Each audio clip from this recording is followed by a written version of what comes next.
السلام عليكم ورحمة الله وبركاته. ودنا تكبراتشو يا مولالي توتشانل بيسبوች እንዴት ናችሁልኝ? ከኔ ሁሉ ሰላም አልሐምዱሊላህ። ኢንሻአላህ ሁላችሁም በያላችሁበት ሰላምና ጤና እንድትሆኑልኝ መልካም ምኞቴ ነው ማለት ነው። እንግዲህ ኢንሻአላህ ዛሬ እንደኔ በአረብ ቤት ወይም በመዳም ቤት ሁለት ሶስት ሆናችሁ ለምትሰሩ እህቶቼ ያው ዛሬ እንግዲህ በቲክቶክ አንድ እህታችን ሁለት ሶስት ሆናችሁ የምትሰሩ ጥንቃቄ አድርጉ፣ እኔን ያየ እንዳያያችሁ ወይም በእኔ የደረሰ በእናንተም አይደርስባችሁ የሚል ምክሯን አጋርታ ነበር ማለት ነው።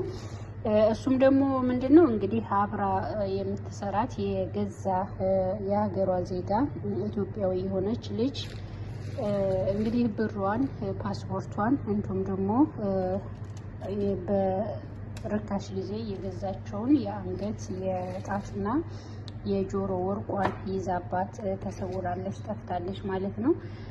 እንግዲህ እህታችን እንዳለችው ለሶስት አመታት ያክል አብረው ይሰሩ ነበረ። ሁለቱም ኮንትራት ቤት ነው አብረው የሚሰሩት። እንግዲህ ለአራት አመት ለሶስት አመት አብረው ሲሰሩ ምንም አይነት ግጭት ምንም አይነት ችግር አልነበረባቸውም። ያው በሰላም በጤና በፍቅር ነበረ ከሰዎቻቸው ጋር እነሱም ራሳቸው ሲሰሩ የነበሩት ማለት ነው። ነገር ግን እንግዲህ አንደኛዋ ለመጥፋትም ማሰቧን ሳትነግራት ለመውጣትም ማቀዷን ምንም አይነት ነገር ሳትናገርና ሳታስነቃ ያው ለራሷ እንግዲህ ማሰብ ያለባትን ነገር አስባ ተዘጋጅታበት ጠፍታለች ማለት ነው። እንግዲህ ልጅ ስትጠፋ የራሷን ጓዝ የራሷን ያላትን ነገር አይደለም ይዛ የጠፋችው። ይችኛዋም ያው አገር ሰላም ነው ብላ እንደ ማንኛውም ቀን አርፋ በተቀመጠችበት ሰዓት ድንገት አዘናግታ እንግዲህ ያላትን የሌላትን ገንዘቧንም ወርቋንም ይባስ ብላ ደግሞ ፓስፖርቷንም ይዛባት ጠፍታለች። እንግዲህ ያው እያለቀሰችም ጭምር ነው የተናገረችው። ምክንያቱም ያው በሰዓት ታውቃላችሁ ወርቅ ቀላል ገንዘብ አይገኝም።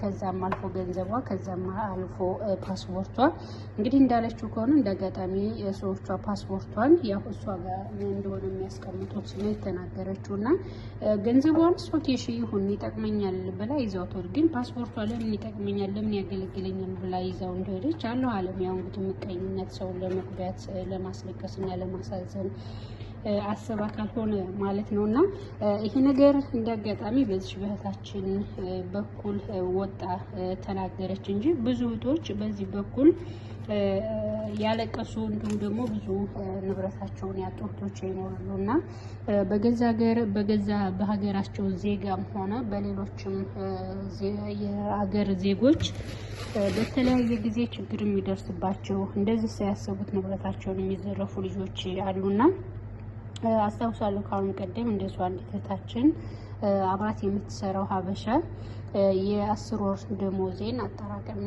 ይዛብኝ ጠፋች የሚል መልእክት አስተላልፋ ነበረ።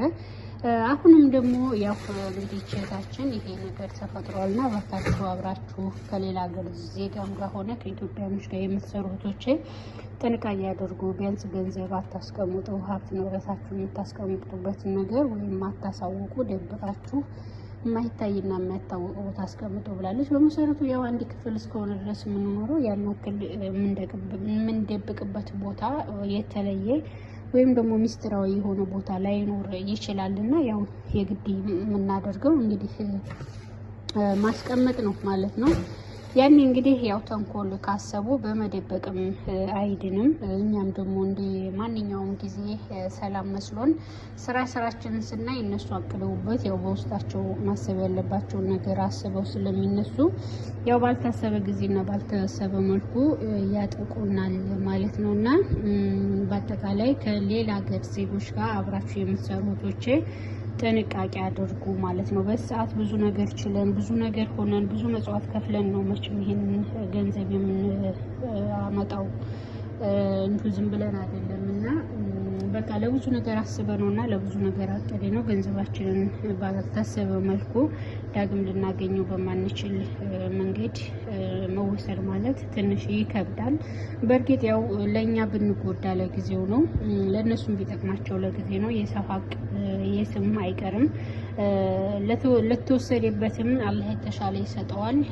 የወሰዱትንም ደግሞ በዱንያ ሊደሰቱበት ይችላሉ። ነገር ግን ነገ በአኺራ በአላህ ፊት የውም ቂያማ ይጠይቋታል ወይም ይመልሷታል ማለት ነውና ያም እንግዲህ ከመሆኑ በፊት ያው ቅድመ ጥንቃቄ ብናደርግ ጥሩ ነው ለማለት ያክል ነው። ኢንሻአላህ። ሰላም አለይኩም ወራህመቱላሂ ወበረካቱ።